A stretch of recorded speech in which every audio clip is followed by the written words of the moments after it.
मी तुला माझ्या घरात राहू देणार नाही, कारण तू जर का इथे राहिलीस ना, माझं घर उद्ध्वस्त करशील तू. मॉम प्लीज एकदा ऐकून घ्या माझं, प्लीज. मॉम चल मॉम प्लीज मला नका, प्लीज प्लीज. मी पाय धरणार, प्लीज मला नका काढू. मॉम प्लीज माझं ऐकून घ्या, हे सगळं रागाच्या भरात झालंय माझ्याकडून. मॉम मी माझा गुन्हा कबूल करते, मी माफी मागते, हवं तर पाय पडते. प्लीज मला घराबाहेर काढू नका, प्लीज मॉम. सगळं रागाच्या भरात झालंय माझ्याकडून, प्लीज मला एक शेवटची संधी द्या. अरे नील बोल ना, नवरा आहेस ना माझा, आज तरी उभा राहा.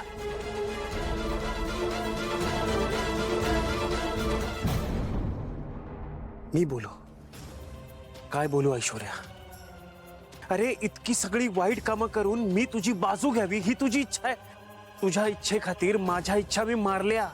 अगं मूल तुला नको होतं, पण मला मूल हवं होतं. पण मी त्यासाठी कधीही तुझ्यावर जबरदस्ती केली नाही, कधी त्याचा हट्ट धरून बसलो नाही मी. पण तू त्या लहान जीवावर उठलीस. आता मी सांगतो, मला तुझ्या बरोबर संसार करायची इच्छा नाहीये.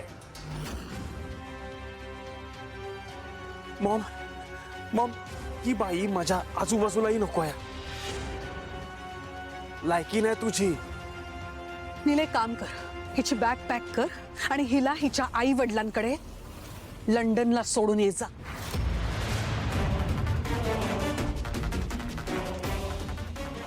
सॉरी मॉम, मी जाणार नाहीये. मला हे जमणार नाही. मला हिच्याबरोबर कुठेच जायची इच्छा नाहीये मॉम. माझी सुद्धा तशी इच्छा नाहीये, पण माझा यात स्वार्थ आहे. तू हिला घेऊन जा लंडनला, हिच्या आई वडिलांच्या समोर उभं कर आणि हिच्या पापाचे पाढे वाच त्यांच्या समोर. नाही तर हिचा काय भरोसा नाही. ही काय शहाणीबाई नाहीये. ही जाऊन आई वडिलांना काय वाटेल ते सांगेल आपल्याबद्दल. जा जा सोडून येईल.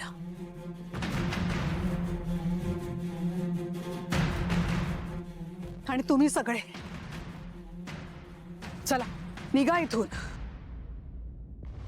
हिच्या सावलीत सुद्धा उभं राहायची हिची लायकी नाहीये. चला.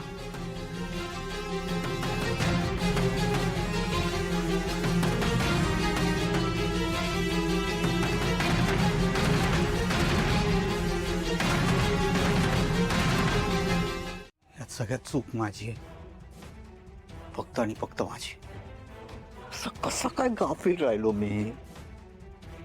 आधीपासून तुझी काळजी घ्यायला हवी होती. ती ऐश्वर्या औषध देत होते आणि मी तुला घेऊ देत होतो. थांबवलं असतं ना तर तेव्हा मी तुमचं ऐकलं असतं का नाही कुणास ठाऊक. परिस्थितीच तशी होती. मस्तच ऐकलं बहुतेक.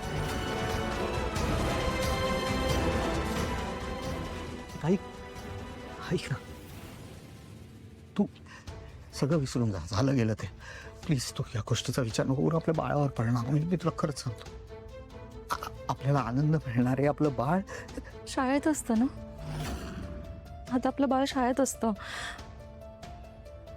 त्याचा युनिफॉर्म बॅग घेऊन असं तुरु धावत असतं.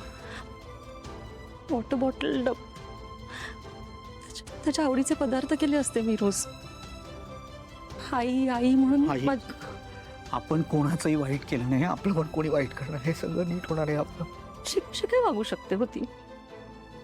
डोळे झाकून विश्वास ठेवला होता मी तिच्यावर. मी तिला कधीच माफ नाही करू शकत. आपल्या बाळाला दृष्ट तर नाही ना लागणार. बरोबर आहे तुमचं. आपल्या बाळ आता आपल्या आयुष्यात फक्त आणि फक्त आनंदच आणणार आहे. आणि सगळं सावलीमुळे झालंय.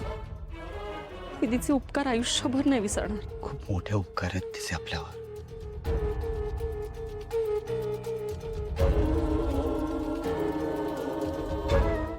विठ्ठला, तुझे उपकार कसे फेडू रे मी. तू माझ्या सोबत होतास म्हणून माझ्या माणसांना मी सगळ्या संकटांमधून बाहेर काढू शकले. अगं, या सगळ्यात माझ्या हातून कोणती चूक झाली असेल किंवा माझ्यामुळे कोणी दुखावलं गेलं असेल तर मला माफ कर. पण सगळ्याचा करता करविता तूच आहेस. तुला जे योग्य वाटतं तेच होणार. ज्यांना त्यांच्या कर्माची शिक्षा मिळाली आहे त्यांना सद्बुद्धी दे. सगळ्यांचं भलं कर विठ्ठला.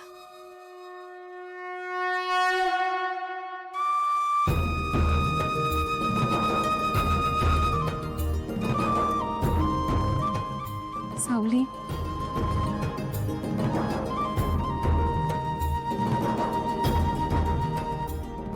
तुझे मानावे तेवढे आभार कमीच आहेत.